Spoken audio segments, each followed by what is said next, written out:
Hi hello everyone నమస్తే welcome back to Souji Dakshu vlogs. ఎలా ఉన్నారండి అందరూ? నేనైతే చాలా బాగున్నాను. మీరు ఎలా ఉన్నారనేది కామెంట్ సెక్షన్లో షేర్ చేయండి. ఈరోజు అయితే ఒక మంచి పాతకాలపు రుచిని మీకు పరిచయం చేయబోతున్నానండి.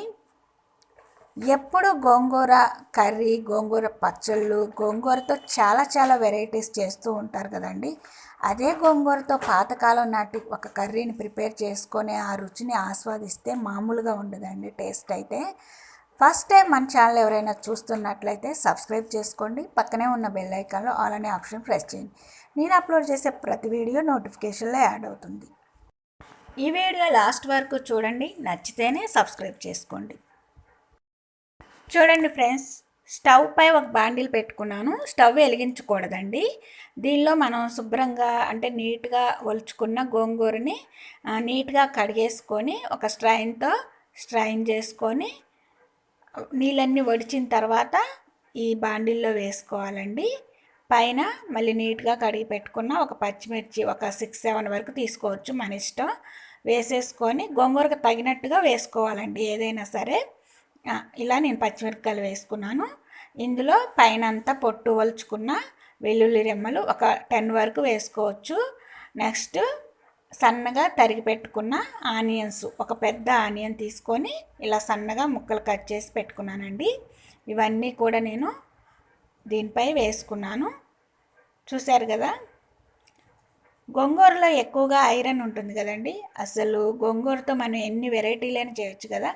మటన్ గోంగూర, చికెన్ గోంగూర, ఇలా రకరకాల రెసిపీస్ చేసుకుంటారు. చట్నీలు కూడా చేసుకుంటారు కదండి. సన్నగా తరిగిన టమాటాస్ కూడా దీనిలో వేసేసుకుందామండి. చూడండి, దీనిపై నేను రెడ్ చిల్లీ కారం వేసుకుంటున్నాను. ఎందుకంటే మనం ఆల్రెడీ పచ్చిమిరపకాయలు వేసామండి. నేను తీసుకున్న గోంగూర పులుపు ఎక్కువగా ఉంటుంది, ఆ పచ్చిమిరపకాయలు కారం సరిపోదండి. దీనిపై కొంచెం చిటికడంతా పసుపు వేసుకోవాలి. ఒక చిన్న గ్లాస్తో వాటర్ కూడా వేసుకోవాలండి. ఇప్పుడు ఇంకా మనం స్టవ్ వెలిగించేసుకుందాం. ఇలా స్టవ్ వెలిగించాక మనం మగ్గనివ్వాలి కదా. ఇలా అన్నీ కలిపి పెట్టుకోవటం అండి. ఇది ఒక విధంగా మనం చేస్తున్న వంట పాతకాలం నాటి, అంటే అమ్మమ్మ కాలంలో చేస్తారే ఆ వంట అండి. కానీ టేస్ట్ అయితే అదిరిపోద్ది. అసలు చట్నీలకు మించిన టేస్ట్ ఉంటుంది. ట్రై చేస్తారు కదా నేను ఈ వంట చూపించిన తర్వాత. మీరు తినండి, అసలు కామెంట్ సెక్షన్లో మీరే కామెంట్ చేస్తారు ఎంత టేస్టీగా ఉంటుందంటే మామూలుగా కాదు. ఇలా అన్నీ కలిపేసుకొని ఇలా గరిటెతో కలుపుకుంటాం కదండి. ఈ వాటర్ అంతా ఇంకిపోయే వరకు మనం బాగా ఉడకనివ్వాలి. గోంగూరతో రకరకాల రెసిపీస్ చేస్తారండి. ఉప్పు గోంగూర అని అవి నిల్వ పచ్చళ్ళలాగా పెట్టుకుంటారండి. రకరకాలుగా చేసుకోవచ్చు. గోంగూర పులిహార చేస్తారు. గోంగూరలోనే మళ్ళీ ఎర్ర పచ్చిమిరపకాయలు ఉంటాయి కదండి, పండ్లు అంటారు, అవి కూడా వేసి నిల్వ పచ్చళ్ళు పెట్టుకుంటారండి. చాలా టేస్టీగా ఉంటుంది. కాకపోతే ఇప్పుడు నేను చేస్తున్న కర్రీ పాతకాలం నాటి కర్రీ అండి. అసలు చట్నీలకు మించి టేస్ట్ ఉంటుందండి. తప్పకుండా మీరు ట్రై చేయండి. అసలు నేను ఈ కుక్ మీకు చూపించిన తర్వాత మీరు ఎమ్మటే ట్రై చేస్తారు. మీ ఫీడ్బ్యాక్ను కూడా నాకు షేర్ చేస్తారండి. అంత టేస్టీగా ఉంటుంది. చూస్తున్నారు కదండి, నేను ఇలా కలుపుతూనే ఉన్నాను. కొంచెం మగ్గుతుంది కదా, దీనిపై ఇంకా మనం మూత పెట్టేసుకొని ఉడకబెట్టుకుందామండి. ఆకు బాగా ఉడకాలి, అంటే మనం మూత పెట్టేసుకుంటే కొంచెం సేపు ఉడుకుతుంది కదా. ఈలోపు మనం వేరే పని ఉంటుంది కదా, అది చేసుకుందాం. వేరే స్టవ్ వెలిగించుకొని ఇంకొక బాండిల్ పెట్టుకొని దీనిపై నేను 1 స్పూన్ ధనియాలు వేసుకుంటాను.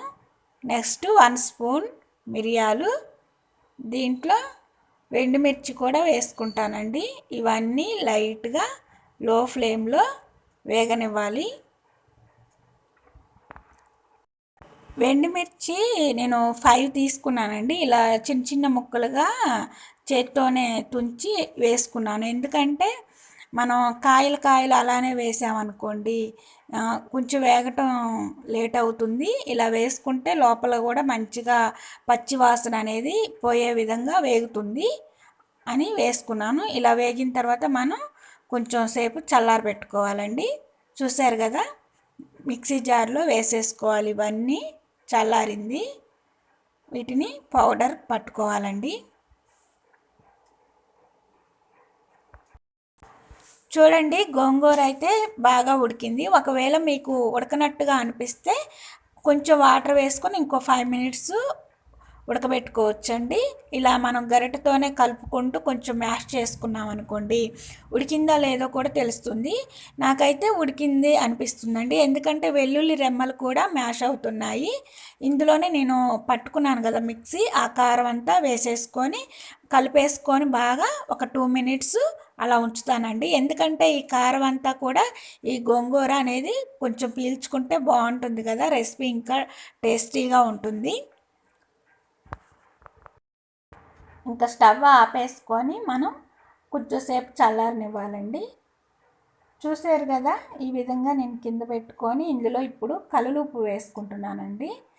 ఎందుకంటే కొంచెం గోంగూరలో వాటర్ పర్సెంట్ ఉంటుంది కదా, కల్లుప్పు వేసుకొని ఇలా మనం పప్పు గుత్తితో ఇలా మ్యాష్ చేసుకుంటూ ఉంటే మెత్తగా వస్తుంది. చూడండి, ఈ విధంగా మ్యాష్ చేసుకోవాలి. అసలు పాతకాలం నాటి కర్రీ అనుకుంటాం కాదని, కానీ మనం అందులోనే చాలా టేస్ట్లు ఉంటాయండి. మనకి తెలీదు, చాలామందికి తెలియక ఫ్రైలు అలా చేసుకోవాలి రకరకాలుగా, అంటే బాగా డీప్ ఫ్రైలు కూడా చేసుకుంటున్నారండి కర్రీ.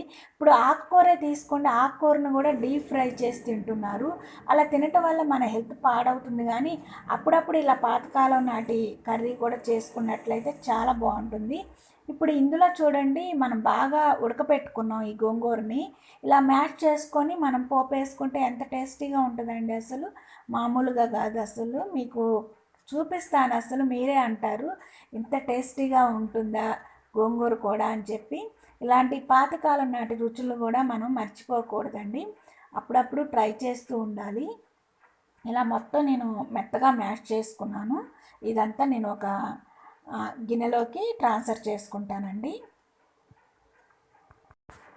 చూడండి, దీనికి మనం పోపు పెట్టుకుందాము.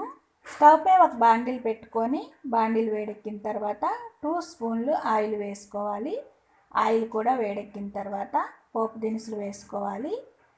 పోపు దినుసులు పచ్చిశనగపప్పు, మినపగుండ్లు, జీలకర్ర, ఆవాలు ఇవన్నీ కలిపి ఉంటాయండి నాకెప్పుడు. ఇవన్నీ నేను కలిపి వేసేసుకుంటాను.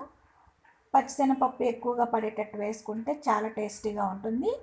నేను జీలకర్ర కూడా ఎక్కువ ఉంటే బాగుంటుందని చెప్పి మళ్ళీ సపరేట్గా 1 స్పూన్ వేసుకున్నాను. ఇది లైట్గా వేగిన తర్వాత వెల్లుల్లి రెమ్మలు కూడా ఒక 3 తీసుకొని చితగ్గొట్టి వేసుకుంటానండి ఇందులో. ఇది కూడా కొంచెం వేగిన తర్వాత లైట్గా కొంచెం ఇంగువ కూడా వేసుకుంటే చాలా టేస్టీగా ఉంటుందండి. నెక్స్ట్ మనం కరివేపాకు కూడా వాష్ చేసి వేసేసుకుందాం. ఇవంతా వేగిన తర్వాత ఈ పోపు అంతా తీసుకెళ్ళి మనం ఆ చట్నీలోకి ట్రాన్స్ఫర్ చేసుకుంటే గుమగుమలాడే గోంగూర పాతకాలం నాటి కర్రీ చాలా టేస్టీగా ఉంటుందండి.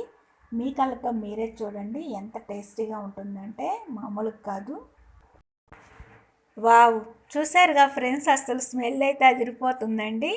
అసలు చూడటానికే కాదండి, అసలు రైస్లో, చపాతి, దోశ ఇలాంటి వాటిల్లో కూడా ఈ కర్రీ చాలా చాలా అద్భుతం, అమోఘం అండి. చాలా టేస్టీగా ఉంటుంది. నేను అన్నానని కాదండి, ఈ వీడియో చూశారు కదా మీరు ట్రై చేయండి. మీ ఫీడ్బ్యాక్ని కామెంట్ సెక్షన్లో కూడా షేర్ చేయండి. చూశారుగా ఫ్రెండ్స్, ఈ వీడియో నచ్చినట్లయితే స్మాల్ లైక్ చేయండి, ఫ్రెండ్స్కి, రిలేటివ్స్కి షేర్ చేయండి. ఫస్ట్ టైం మన ఛానల్ చూస్తున్నట్లయితే సబ్స్క్రైబ్ చేసుకోండి. పక్కనే ఉన్న బెల్ ఐకాన్లో ఆల్ అనే ఆప్షన్ ప్రెస్ చేయండి. నేను అప్లోడ్ చేసే ప్రతి వీడియో కూడా నోటిఫికేషన్లో యాడ్ అవుతుందండి, మీరు చూడటానికి కూడా వీలుగా ఉంటుంది. Don't forget my channel. Bye bye.